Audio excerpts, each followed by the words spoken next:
Well, YouTube, good day and welcome to another episode of the Albino Rhino Beer Review. I almost got done all the Niagara College beers and then I needed new review beers. I went to Niagara College and bought another 12. Awesome. Should be renamed the Albino Rhino Niagara College Review. Or Niagara College Albino Rhino Review. Who fucking cares? So, as I told you there, this is a Niagara College Certified Original. This is 4.7% alcohol by volume. This is Rain. Now, I've done Red Rain. Red Rain was this with cherries, I believe it was, added to it. I enjoyed Red Rain. I really did. So, let's look at the base beer for Red Rain, shall we? Bang. Bang. Ooh. Bang. See, now this one is filled to, lately I've been talking about overfills. See, this bottle is filled to here, which is where most of these 650s are filled, my nail being the very top, okay, right there. Where lately I've been getting filled up to here. It's not that I'm complaining, it's just, it's interesting. I don't know if the filler's just not calibrated anymore, if a different student's in charge of the filling. I don't know.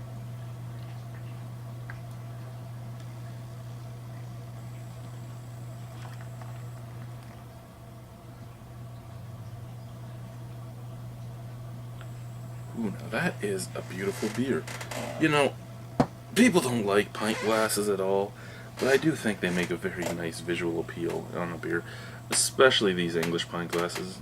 When the head just starts at the top of the bubble and goes all the way up, it's just a beautiful looking beer. Look at that. Isn't that a good looking drink? Doesn't that look like a nice beer? Mahogany brown, deep brown. You can just see little traces of light coming through. If it wasn't for the bright lights I'm under, I'd probably say black. Head, very creamy, very pillowy. A little bit of carbonation explosion in there. Really not much snap, crackle, pop, so it's going to stick around. It's very fluffy, very silky, beautiful off-whiteness to it. Smell. You can hear my washer going in the background.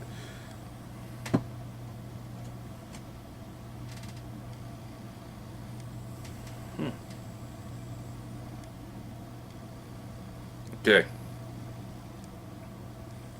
Either its aromatics are very light, or the very thick head is completely masking it, which is possible as well. And I mean, that head's not going away, so it's not like I can just wait. But out of the bottle, sweet malt, very sweet, roasty, lots of caramel, bit of coffee, bit of chocolate. It smells beautiful. Let's try it. Cheers.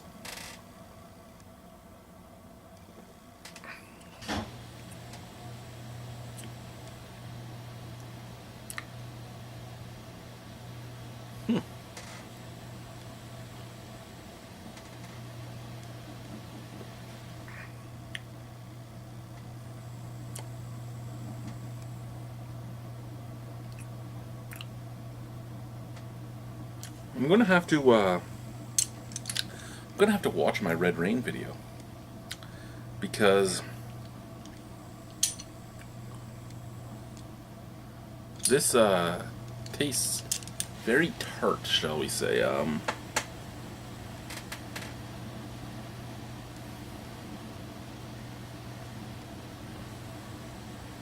guess that sweetness could have been that.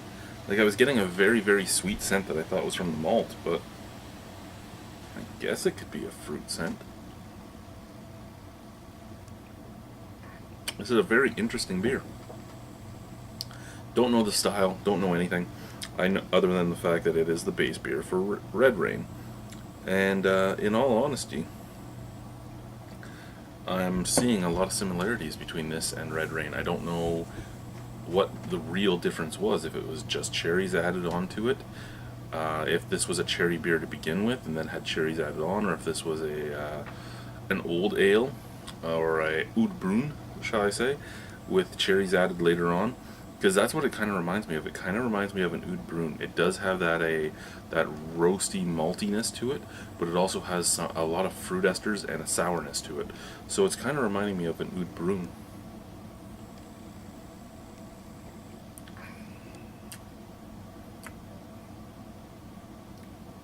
Yeah, that sour hint is very apparent in this, but it's not overpoweringly apparent, because you are still getting a very, very noticeable malty roastiness on the background. Coffee roast, actually, which is why I was talking about smelling coffee and chocolate. It's like baker's chocolate and coffee on the background, but sour forefronted.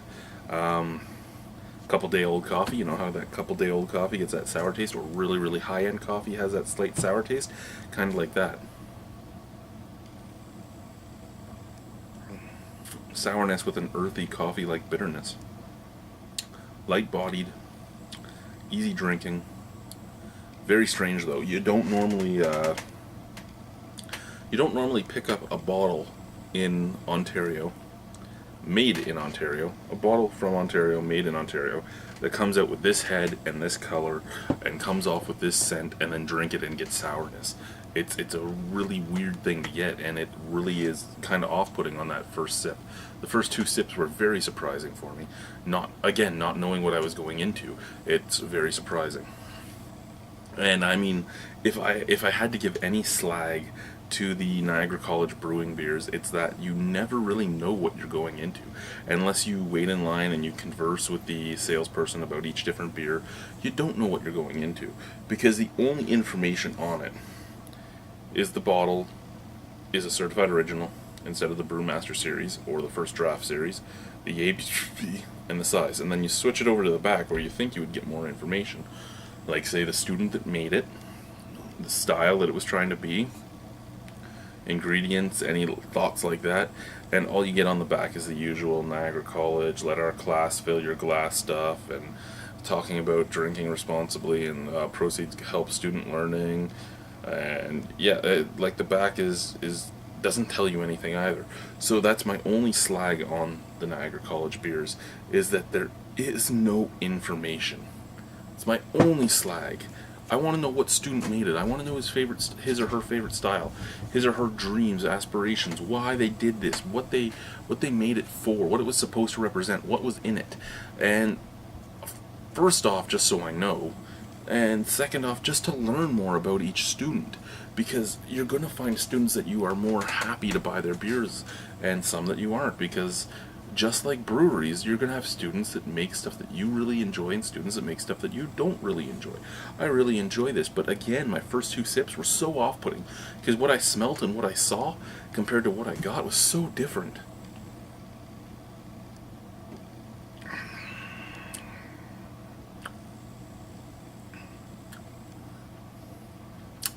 And the sourness is the sourness I like. It's just tartness. It doesn't have that barnyard funk. It doesn't have anything like that. So I actually really enjoy this beer. I really do. I love the actual earthy hoppiness that's coming off of it. I love the black coffee bitterness that's coming off of it. And I love that slightly sweet off but sour taste that you're getting up at the forefront. It's actually a very, very good beer. Kudos to whoever made this. I have to watch my Red Rain video again though, just to compare, because now that I've drank this and the Red Rain, I'd like to see what I thought of Red Rain, to know what the fruit addition actually added to it, because from what I remember, this is almost what Red Rain was. I don't remember as much bitterness on the background, but other than that, this is basically what I remember from Red Rain.